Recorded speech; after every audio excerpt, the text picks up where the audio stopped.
Hey family, welcome to another Generation 1 video. We're so glad to have you with us today. It's going to be a blessing today. I'm just telling you right now, I got a spoiler because I've seen it, I edited it. So I got a little spoiler, I got a little insight. It's going to be amazing. So thank you for joining us. You chose the right decision by joining us. We are talking about mental health today and how to prioritize our mental health, how to be serious about our mental health. And so you have a bunch of amazing people who are going to share their experiences, their testimonies, and they're going to be vulnerable and share about their process and their struggles with mental health. So stay tuned, text a friend, share it with a friend, and you don't want to miss this. All right.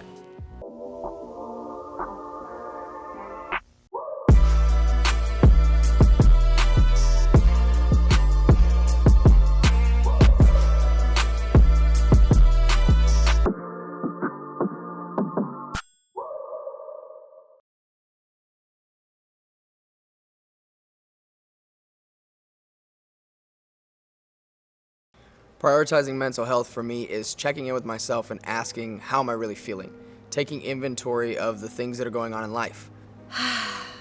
Taking a break and checking in with myself before I move on to the next thing has been so important to me, because sometimes I find myself rushing into the next thing and I'm like, there's too much going on. Talking with myself regularly, checking in, just taking a break from the gram, man. Taking a break from social media, because you get fed the way you're supposed to think. You know, society has a way of forcing a way of thinking on you, and I'm like, I don't want to think like that. It looks very selfish in the best way. Sometimes it means isolation, sometimes it means saying no, sometimes it means saying yes to people, to situations, to circumstances, but primarily checking in with yourself before anything else. Taking breaks and taking moments for acknowledgement, because a lot of times I'm really good at staying busy. I'm also really good at shoving feelings and emotions down that I don't want to deal with. Sometimes I run away from feeling. I run away from acknowledging when something's burdening me or hurting me. I think you have to have check-ins with yourself constantly to make sure that you are doing what you need to do in order to make sure you're the most healthy you can be. I think it really comes down to knowing my limits. I feel like when I think that I'm at a point where I know that I could burn out or, just become something that I'm not, whether it's just sick or, even irritable or whatever.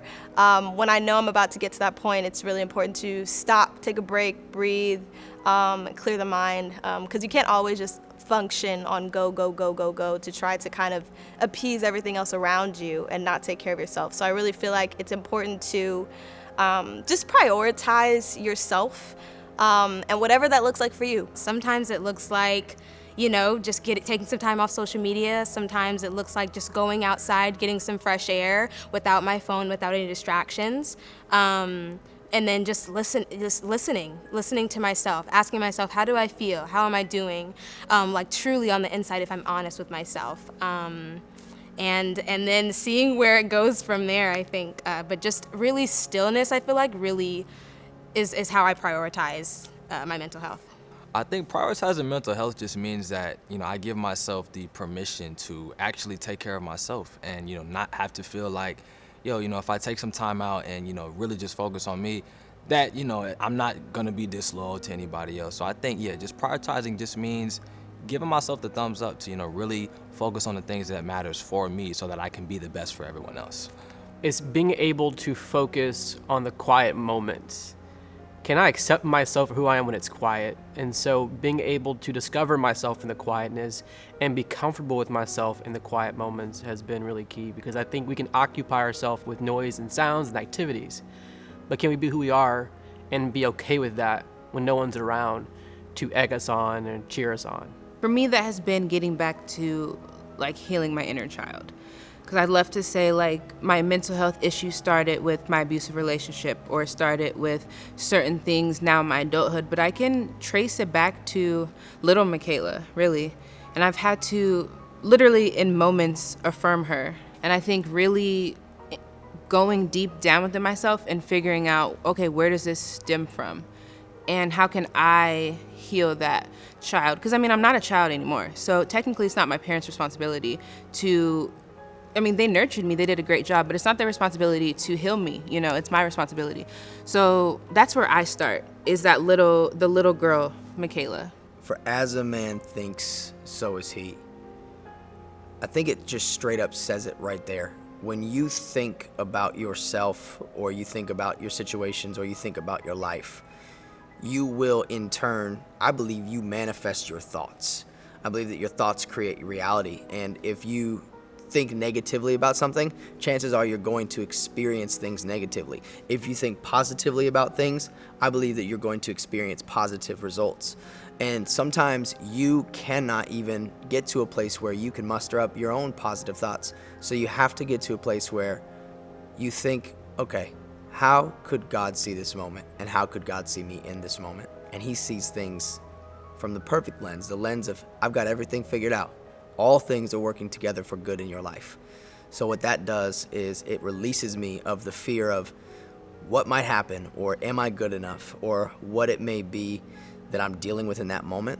It releases me of that and lets me recognize that if I can get myself into a place where I've regulated my thoughts and I've postured myself to be conscious of my thoughts, that I can then experience better results in life, in my heart, in my mind, in my emotions, if I allow myself to think higher thoughts about myself, about my situations, and about the others that are around me. The biggest thing that I struggle with is anxiety. And so, like, it's just so many thoughts coming in my head at once. I literally had, like, a time the other day where I was literally just, like, sitting in my room, like, staring with all my thoughts just, like, going. It's really, yeah, it's not fun, I'll tell you that. But I think that is when, like, stillness comes in. And one thing that I'm learning to do also is, like, to really just, when I get thoughts, negative thoughts, whatever it may be, you know, thoughts, you know, like I get random stuff sometimes, like, oh, like you're stupid, or oh, you sound stupid, and stuff like that. I don't know, I always think like random stuff like that, they always come to me. I'm learning to like get it as soon as it comes. Like, be self-aware enough and notice when they come so that I can grab it from the root before I just like really let it like, or let myself really truly believe that about myself, because I know that I'm not stupid, and I know that's just a negative tactic of the enemy. So I'm learning to literally, as soon as I get a negative thought, uproot it immediately, like combat it, say absolutely not, that's not what I am this. But your thoughts are so important. Your thought life is so important, because yeah, it makes up who you are. I think the world goes so fast, and especially as like a young person, you want to say yes to a lot of things, and you're really hungry and ambitious to achieve a lot, but sometimes that is very taxing, like decision making, and is this the right choice for me can be really hard. And then also comparison, like, am I doing as much as the next person? Am I working hard enough? But really to check in with yourself to be like, is this really good for me? So think about all of the things that are currently presently in your life, that the good things, or maybe some even the bad things. Your mind is so powerful, and God has a gift in all of us that has made it so magnetic and ever present that what you think truly does come to pass. For me, I like to meditate. I like to literally just take 10 minutes after like a long work day and just sit down and just kind of breathe out the day, breathe out everything that just happened, so that when I enter into like my real life, I'm not carrying in the weight of what I just experienced at work, so that I can be fully present in my day. So that's what it looks like for me. But yeah, it just comes down to stopping and taking the time to do what's best for your health. Our mind and reality are closely intertwined. And so, yeah, we can think our way out of things, and that's, I think, cool, but we can think our way into things and think ourselves into false realities. And so being able to look and think about what is fact versus imagination is one of the most important things I've learned about, regulating our mind. Like, think about fact and reality versus what we think it could be or what it is. What is it currently, and what does that really look like for us? I mean, I guess if you don't regulate your thoughts, you could show up in a place and not know who you are. You could show up and be someone you're not even supposed to be, because you're not aware of what you're allowing your thoughts to grow into. The power of your thoughts really dictate how you feel. So let's say I'm thinking something negative and I walk into a room. I can literally downsize myself just by paying attention to the wrong thoughts. So as I'm filling myself up with scripture, with the word, with things, positive I am affirmations, I'm really able to walk in who I am called to be, who God has made me to be. So with that scripture being said, as a man thinks, so is he, I really have to be intentional about meditating on the right words instead of the negative ones. So for me, when I get negative thoughts, I usually, because I know that negative thoughts are not of me and they're not of God. So whatever negative thoughts I'm getting, it usually just confirms the exact opposite. So when I get those thoughts, and even though, I'm not saying it's always easy to be like, hey, if I feel like I look bad, it just means I look good. But, at a certain point, you got to realize that those negativity, that type of negativity, it doesn't work for you. So you have to switch the narrative. There's a lot of times where I am qualified enough to do a certain thing, or I have the talent, but I don't have the belief. I don't have the confidence. And so I lack in that area because of the way I'm thinking about myself.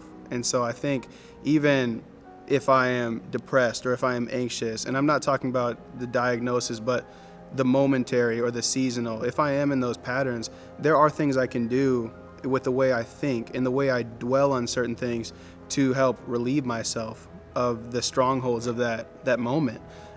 If I am depressed, I can change my thinking. I can get out. I can talk to somebody.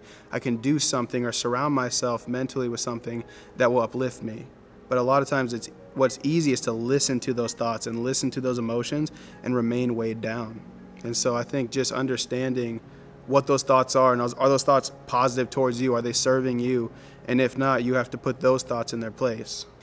If you're struggling with your mental health, First, take a deep breath and give yourself grace. I think if you've experienced a lot of trauma or anything that kind of can contribute to your mental health, it's not our first instinct to be nice to ourselves. It's not our first instinct to be gentle on ourselves. And I think first you need to realize that everyone struggles with things mentally. So you're not alone and there's nothing wrong with you. There's a moment of just a deep breath and a pause, like, wow, I feel like this right now. I feel horrible. I feel depressed. I feel hopeless. But it's okay. And it's fleeting. And I know I talked about earlier, like, confronting your emotions. Sometimes you literally have to, what am I feeling right now? You know what I mean? Is this an actual fact or is this a feeling? And if it's not an actual fact, then like you got to realize that's internal. And you know what I mean? You have to dismantle those things. I just want to let you know that we are all struggling in some way, shape, or form, and that there is nothing that you're dealing with right now that is forever. There's nothing that is going to never cease. And I want you to know that those thoughts and those emotions, they're not always truth. And sometimes they do come in forms of attack, and we're mean to ourselves in the way that we internalize, in the way that we allow these thoughts to beat us up. But there is an antidote for it in Jesus. And I want you to know that He loves you, and He has a plan for your life, and He gives us peace. God says that He will keep in perfect peace those whose minds are stayed on Him. And Jesus says He gives us peace. There's a peace that He gives that nobody else can give. He says, peace I leave with you and peace I give to you, but I don't give as the world gives.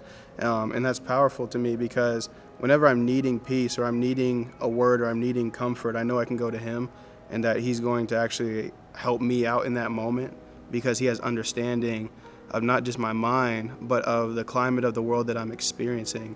And so I know that He can direct me out of that pit and out of that place. Find someone to talk to. Find a professional who knows Jesus, who knows the word, who knows His words, but who can help you understand what you're going through and walk you through it. God gifted someone with the ability to go to college, get a degree, and become a psychologist or a therapist, and let's find our ability to trust them and guide us through those conversations and those moments. Don't fake and hide, but just show up, authentic, honest. If you're not having the best day, it's okay to not have the best day. But I would just say get still, be honest, journal if you have to, but make sure that you take that time for yourself to be in tune with how you're doing and just what's going on inside of you and around you. Stop and breathe. Because at the end of the day, whatever needs to be done in 5 minutes, it could be done in 10 minutes. It's okay. You can pause and take a break. Don't feel like everything is against you, because it's not. Where you're at right now is exactly where you're supposed to be. So take a breather, please, because I had to do that. I had to stop putting pressures on myself that could be avoided if I just was aware and said, hey, I'm gonna take a break. I'm not okay right now. In 5 minutes after I take this mental break, I can get back to it. So just take a break. Give yourself permission to open up to God and bring him whatever it is that's going on in your head, because he can handle it. And then 2, find the ways that help you clear your head. Find the ways to help you get right. If it's taking a jog, take a jog. If it's going to the gym, go to the gym. If it's sitting down and watching your favorite movie, do that. If it's a therapy session, do that.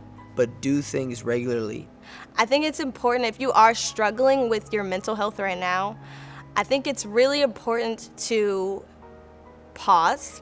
Try to incorporate something in your life, something that you can do that's simple right now that will bring you some happiness. And sometimes it just takes a little bit of happiness to just lead to sustainable joy. So I hope that helps.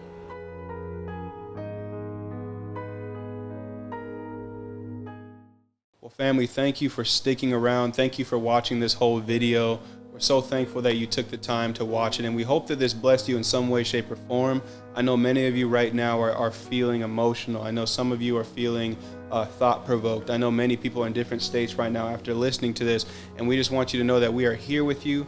Leave a comment. Talk to us in the comments. We would love to interact with you and talk to you more about what this video means to us and what this video means to you. So we hope this blessed you in some way. If it's on your heart today, we would just like to invite you to sow. There's no pressure ever to sow. There's a QR code here on the screen, but we want to invite you to sow into this ministry. Something so powerful is stirring in One, and something so powerful is stirring in Generation One, and we want you to be a part of it.